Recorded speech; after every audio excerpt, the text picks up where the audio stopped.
Meus amados e meus queridos irmãos que são inscritos nesse canal e também aqueles que não são, que irão também assistir estes vídeos aí pelo YouTube. Que a bênção e a graça do nosso Senhor Jesus Cristo esteja com cada um dos nossos queridos irmãos. Irmãos, uma notícia eu tenho para afirmar para os nossos irmãos é que em breve Jesus voltará. E nós como cristãos, a notícia boa é que nós como cristãos, nós temos a oportunidade, a chance de irmos para o reino de Cristo com Jesus. Então essa é a boa notícia que eu tenho para os irmãos. E mais uma vez, a palavra de Deus para nós e estudarmos e analisarmos algo bem interessante, irmão. Irmão, os sinais da volta de Jesus estão todos se cumprindo todos os dias diante de nossos olhos. Todos os dias estão se cumprindo. Quando você abre um jornal de notícia, lá está acontecendo desastres, catástrofe, coisas ruins, mas também coisas boas. E isso indica o quê? Que Jesus está voltando, porque todos os sinais que ele predisse aqui estão se cumprindo diariamente em nossas vidas. Irmão, mais uma vez eu vou convidar os irmãos para a gente abrirmos a palavra de Deus e nós vamos ver aqui sinais que já se cumpriram e que está faltando muito pouco para Jesus voltar. O que eu acredite ou não, Jesus vai voltar. No Evangelho de Mateus, no capítulo 14, do verso de 1 até o 3, lá vai falar que Jesus em breve voltará para nos buscar. E aquela promessa em breve se cumprirá. E ela é uma promessa incondicional, ela não é uma promessa condicional. Ela não depende de condição, ou seja, ela não depende de eu aceitar, de eu crer ou não. Jesus vai voltar, independentemente de eu acreditar, de eu estar preparado ou não. Ele vai voltar. Então, por isso que eu e os nossos irmãos devemos estar preparados para esse momento, esse evento tão grandioso, o maior evento da história do mundo. Em breve acontecerá. Eu vou convidar os irmãos para a gente abrirmos a palavra de Deus em Apocalipse, no capítulo 6, e nós iremos estudar um texto, uns versos muito interessantes, edificantes e importantes para a nossa vida como cristãos. Vejamos, irmão, em Apocalipse, no capítulo 6, versículo 12, falando ali da abertura do sexto selo. Em um vídeo aí anterior, eu postei um vídeo que vai falar da abertura do quinto selo e da aclamação aí das almas de alguns que estão clamando, né, a Deus por justiça, né, se referindo ali que a memória daquelas pessoas estão diante de Deus. Deus não esqueceu delas. Deus irá ressuscitar essas pessoas no último dia. Amém? Louvado seja Deus. E Apocalipse capítulo 6, versículo 12, olha só o que diz lá. Olhei quando ele quem? Jesus abriu aqui o sexto selo. Quando ele abriu o sexto selo, houve um grande terremoto. O sol tornou-se negro como um saco de cilíndrio. Vai depender da tradução que os irmãos irão estudar aqui junto comigo. Aí diz assim: e a lua tornou-se como sangue, e as estrelas do céu caíram sobre a terra, como quando a figueira sacudida por um vento forte deixa cair os figos verdes.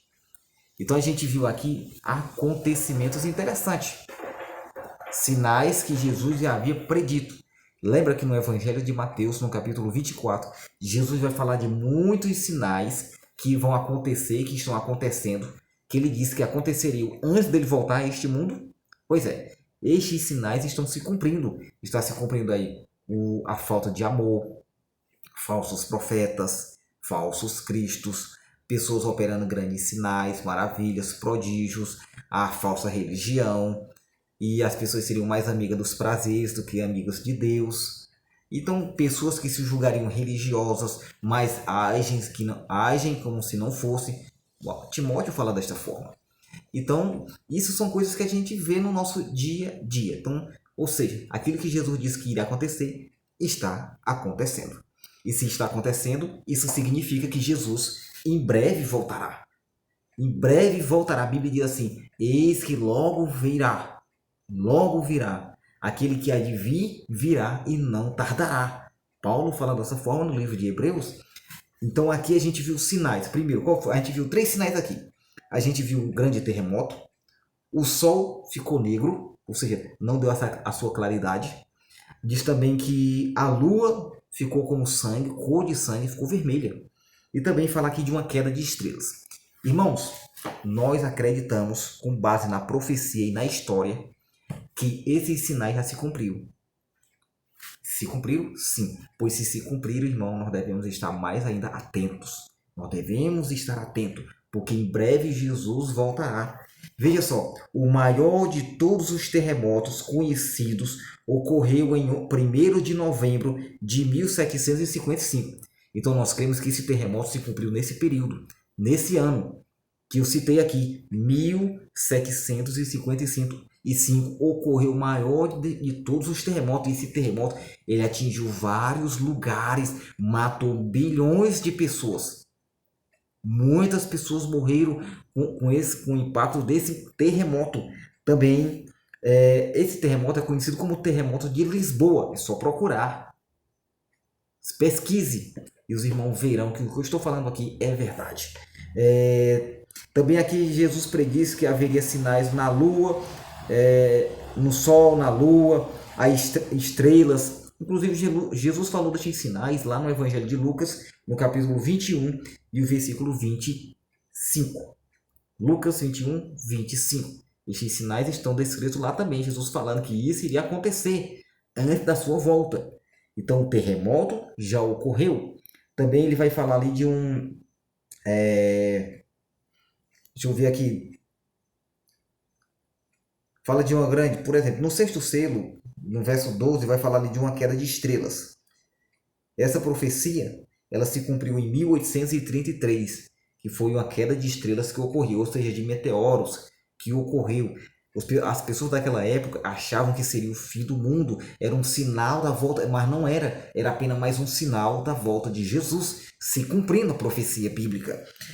Também aqui eu coloquei que o dia 19 de maio foi memorável, o sol se tornou-se negro, o sol se tornou negro, escuro, o sol perdeu a sua claridade, o seu brilho, entende? Então ficou tudo escuro. Eu até comentei aqui, candeeiros foram acesos em muitas casas, as pessoas silenciaram e desapareceram, e as galinhas se retiraram para os poleiros. Por quê? Porque de manhã, sol quente, virou noite. Virou noite. Irmão, então estes sinais se cumpriram. Se se cumpriram, nós devemos estar mais atentos do que nunca. Porque nós sabemos que em breve Jesus voltará. Paulo ele diz assim, agora é tempo de despertar do sono. Porque a nossa salvação agora está mais perto do que quando no princípio cremos. Só que quando a gente aqui, essa profecia, esse texto do 6º selo, nós cremos que ele foi dividido em 2 partes. Essa primeira parte do 12 até o 13, nós cremos que já se cumpriu. Mas quando a gente vai para o versículo 14 em diante, está se referindo aos últimos períodos, os últimos acontecimentos. O céu recolheu-se como um pergaminho, quando se enrola, e todos os montes, ilhas foram removidos dos seus lugares. Sabe por que os montes, as ilhas foram removidas, saíram do seu lugar? Porque aqui ocorreu um terremoto. Porque ilha e nem os montes tremam de tal forma que possam sair do seu lugar. Para que isso aconteça, deve ocorrer outro terremoto. Então, no 6º selo, irmãos, nós cremos que ocorreu 2 terremotos. Um já ocorreu, que foi o terremoto de Lisboa, mas aqui é um terremoto que irá remover ilhas e montes. Você consegue imaginar a extremidade de um terremoto que consegue mover ilhas e montes? Se um terremoto que ocorre em uma cidade acaba com tudo, imagine um terremoto que irá fazer sair dos seus lugares ilhas e montes, irmão. Então veja como nós devemos estar fundamentados em Jesus. Nós devemos estar com a fé fundamentada em Cristo, que é a rocha, que é a pedra. Então aqui diz que o céu recolheu-se com o pé caminha, diz assim, todos os montes e ilhas foram removidos do seu lugar. Aí diz assim, e os reis da terra, os grandes, olha aí, os chefes, os militares, os ricos, os pobres, todo escravo e todo livre se esconderam nas cavernas e nos penhascos dos montes. Dos montes. Se esconderam nos penhascos dos montes. Por quê, irmãos? Você sabe por que essas pessoas se esconderam? Olha que diz assim, e diziam aos montes e aos rochedos, caí sobre nós, e escondei-nos daquele que está sentado sobre o trono e da ira do Cordeiro, pois é vindo o grande dia da ira deles, e quem poderá subsistir? Olha que interessante, que nós acabamos de ver. Sabe por que as pessoas irão ficar desesperadas? Elas irão correr, irão pedir para que os montes caiam em cima delas. Pedir para que o monte caia em cima delas é pedir para morrer. Então, irmão, a angústia, o desespero será tão grande que as pessoas irão desejar a morte.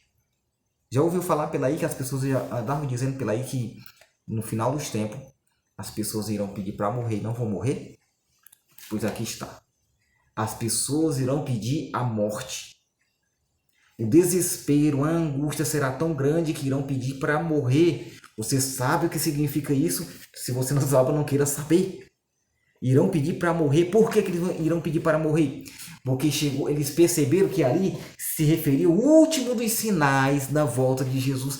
E que eles sabiam que após aqueles sinais, Jesus estava voltando. E essas pessoas não estavam preparadas. Elas não estavam preparadas. Por isso que elas pediram para morrer. Jesus no Evangelho ele diz assim, que haverá choro e ranger de dentes. Choro e ranger de dentes. Você consegue imaginar a dor tremenda que essas pessoas irão sentir, o desespero? É por isso, irmão, que hoje, a Bíblia diz assim, hoje, se ouvirdes a sua voz, não endureçais o coração. Hoje, então hoje é o dia. Em breve Jesus voltará. Então no sexto selo nós vimos aqui 2 terremotos. Um aconteceu e o outro está prestes a acontecer. Cristo em breve voltará. Ou que eu esteja preparado ou não. Lembrando que essas pessoas que pediram aqui para morrer, porque pedir para uma rocha cair em cima é pedir a morte. Sabe por que elas pediram? Porque elas não estavam preparadas. Jesus voltou e eles não se prepararam. Mas como que eles sabiam que ali era o momento da volta de Jesus? Sabe por quê? Porque a palavra de Deus foi oferecida a elas, foi pregada, apresentada a elas, e elas nunca que tomaram uma decisão pelaquela verdade. Então eles sabiam de todos os sinais. Eles sabiam que aqueles sinais se referiam aos sinais dos últimos dias, do momento da volta de Jesus. E quando aquilo aconteceu, eles sabiam. É o grande dia da ira dele. E algo interessante que eu vi aqui, irmão. Fala da ira do cordeiro. Na Bíblia, o cordeiro é apresentado como um animal dócil, amável, tranquilo. Mas aqui o cordeiro, que representa Jesus, está irado. Lembrando que Jesus hoje ele é o teu intercessor. É aquele que te apresenta diante de Deus. É aquele que está de braços abertos para lhe dar um abraço. É aquele que está de braços abertos para lhe receber do jeito que você está. Do jeito que você está. Você pode ser o pior ser humano, mas Jesus está de braços abertos por você. Por você. Lembra que quando ele morreu, estava lá, que foi crucificado, tinha 2 coelhos, 2 ladrões. Eles estavam lá porque mereciam. Aquilo era a condenação para eles. Mas um reconheceu Jesus como Senhor. E as palavras daquele ladrão nos diz algo. Sabe o que o ladrão diz? Lembra-te de mim quando vieres no teu reino. Então aquele ladrão, ele, durante a sua vida, ele ouviu falar que Jesus era o rei dos judeus, era o rei, era o Senhor, e que um dia ele estabeleceria o seu reino. Ele viria estabelecer o seu reino. Aquele ladrão ouviu essa mensagem. Mas sabe quando foi que ele tomou a decisão? Na cruz. Mas nós hoje não precisamos ir para a cruz e para a forca. Nós não precisamos sofrer um acidente, quebrar um braço, uma canela. Nós não precisamos disso para poder tomar uma decisão pela verdade. Nós podemos evitar. Então, irmãos, a gente viu aqui que estes sinais se cumpriram, outros irão se cumprir. E em breve Jesus voltará. A Bíblia em Apocalipse ele diz assim: eis que estou à porta e bato. Que porta ele está falando? Ele está falando da porta do coração, meus queridos irmãos. Da porta do coração. Ele deseja entrar e fazer morada. Eu sou um pecador, como qualquer um dos irmãos. Mas nós devemos reconhecer Jesus como um soberano sobre nossas vidas e tomar uma decisão pelas verdades. Aceitamos essas verdades para estarmos preparados e se preparando. Eu não estou preparado, eu estou me preparando. Eu estou buscando. A vida cristã, ela é um crescimento que envolve toda a vida. Enquanto você permanece, você está crescendo. Para isso nós temos que se esforçar, irmão. Mais uma vez eu venho aqui fazer o convite para que os irmãos possam compartilhar essa live, para que mais pessoas venham conhecer e assim poder tomar uma decisão pelo que Jesus deseja para cada um dos nossos amados irmãos. Desejo aí aos irmãos a graça e a paz do nosso Deus. Desejo aí a paz do Senhor aos inscritos desse canal e aqueles que irão também assistir esta live noutra ocasião.